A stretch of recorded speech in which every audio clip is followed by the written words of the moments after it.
Hello friends, आपका royal सिक्कू YouTube channel में आपका स्वागत है। आज मैं आपके लिए फिर से एक और पौराणिक कथा लेकर आई हूँ। कथा है मंगलवार की व्रत कथा। व्यास जी ने कहा, एक बार नैमिषारण्य तीर्थ में 80,000 मुनियों एकत्र होकर पुराणों के ज्ञात श्री सूत जी से पूछने लगे, हे मुनियों, आपने हमें अनेकों पुराणों की कथाएं सुनाई हैं। अब कृपया करके हमें ऐसा व्रत और कथा बताइए जिसके करने से संतान की प्राप्ति हो तथा मनुष्यों को रोग, अग्नि, शव, दुख आदि का भय दूर हो, क्योंकि कलयुग में सभी जीवों की आयु बहुत कम है। फिर इस पर उन्हें रोग चिंता के कष्ट लगे रहेंगे, तो फिर वह श्री हरि के चरणों में अपना ध्यान कैसे लगा सकेंगे। श्री सूत जी बोले, हे मुनियों, आपने लोक कल्याण के लिए बहुत ही उत्तम बात पूछी है। एक बार युधिष्ठिर ने भगवान श्री कृष्ण से लोक कल्याण के लिए यही प्रश्न किया था। भगवान श्री कृष्ण और युधिष्ठिर का संवाद तुम्हारे सामने कहता हूँ, ध्यान देकर सुनो। एक समय पांडवों की सभा में श्री कृष्ण जी बैठे हुए थे।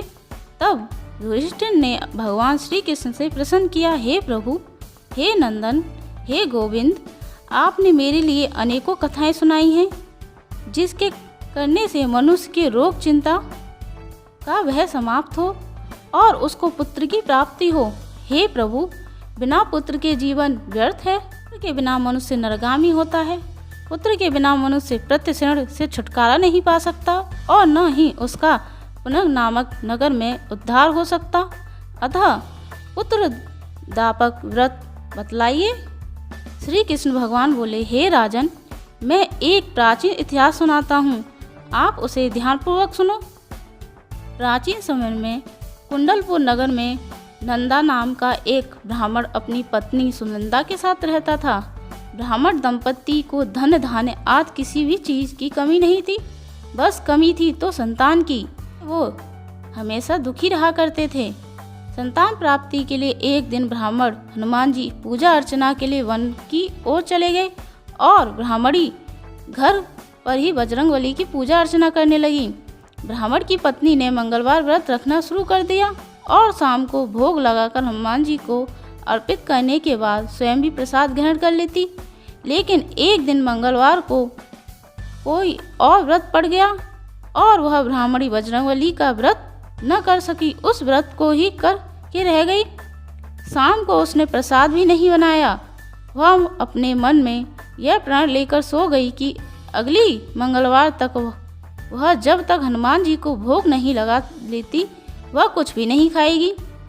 ब्राह्मणी की पत्नी 6 दिन भूखी प्यासी पड़ी रही। मंगलवार के दिन वह मूर्छित हो गई।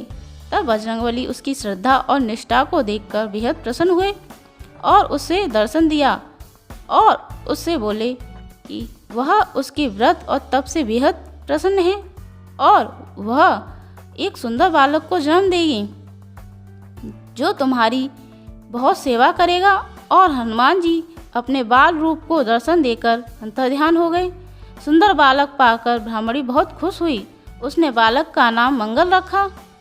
कुछ वक्त बाद ब्राह्मण जब वन से लौटकर आया तो उसने अपने घर एक सुंदर बालक को देखा। उसने अपनी पत्नी से पूछा कि यह बालक कौन है। पत्नी ने कहा कि मंगलवार का व्रत करने से प्रसन्न होकर हनुमान जी ने मुझे ये बालक दिया है। पत्नी की बात सुनकर ब्राह्मण को विश्वास नहीं हुआ। एक दिन ब्राह्मण कुएं से पानी भरने चला तो उसकी पत्नी ने कहा, मंगल को भी साथ ले जाओ। ब्राह्मण बालक को अपने साथ ले गया, लेकिन जब वापस लौटा तो बालक उसके साथ नहीं था, क्योंकि पानी भरने के बाद मंगल को नाजायज मानते हुए ब्राह्मण ने उसे कुएं में फेंक दिया। ब्राह्मण की पत्नी ने मंगल के बारे में पूछा तो ब्राह्मण कुछ जवाब देता उससे पहले मंगल घर में मुस्कुराते हुए आ गया। यह देखकर ब्राह्मण आश्चर्यचकित हो गया।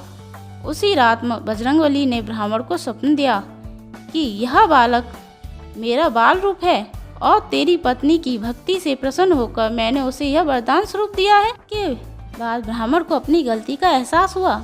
उसने बजरंगबली के साथ ही अपनी पत्नी और पुत्र से भी क्षमा मांगा और सुखी पूर्वक जीवन जीने लगे। इसलिए जो मनुष्य मंगलवार व्रत कथा को जो पढ़ता है या सुनता है उसके भी कष्ट दूर हो जाते हैं और बजरंगबली की कृपा प्राप्त होती है।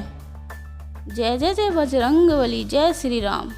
हनुमान जी की पूजा संकट मुक्ति और मनोकामना पूर्ति के लिए की जाती है। मंगलवार को भगवान का व्रत यदि आप रखते हैं तो वह तब तक पूरा नहीं माना जाता जब तक व्रत कथा श्रवण न किया जाए।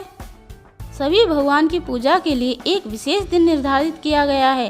निर्धारित दिन पर भगवान की पूजा का विशेष फल प्राप्त है, लेकिन हर भगवान की पूजा में एक चीज़ जरूर सामान्य होती है, वह यह कि यदि उनकी पूजा या व्रत मनुष्य कर रहा है तो उसे उस दिन उनकी व्रत कथा जरूर सुने। ऐसा माना जाता है यदि व्रत कथा का श्रवण नहीं करते तो व्रत का फल प्राप्त नहीं होता। यदि मंगलवार के दिन आप भगवान हनुमान जी के नियमित व्रत करते हैं तो आपको इस दिन मंगलवार व्रत कथा का श्रवण जरूर करना चाहिए।